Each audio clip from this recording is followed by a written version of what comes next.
Welcome to a sizzling adventure in the heart of Turkish cuisine.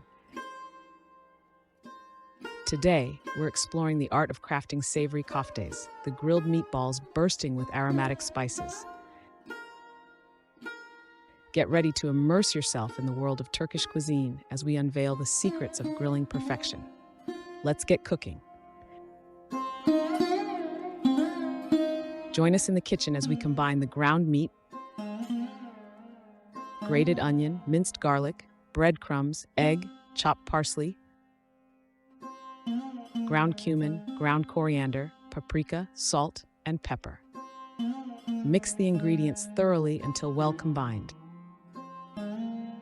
Now it's time to form the koftes.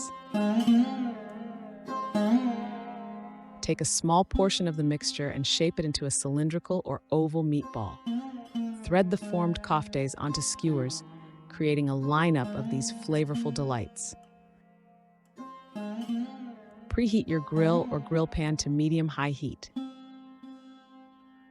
Place the skewers on the grill and cook for about 10 to 15 minutes, turning occasionally until the koftes are cooked through and have a beautiful char.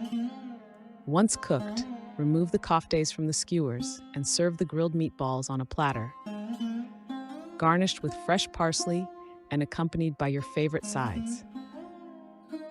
Whether served with flatbreads, rice, or a refreshing salad, these koftes are a flavorful delight that will transport your taste buds to the streets of Turkey. There you have it, the secret to grilling perfection with our authentic koftes recipe. We hope you enjoyed this culinary adventure. If you did, don't forget to like, share, and subscribe for more delicious recipes from around the world. Afiyet olsun.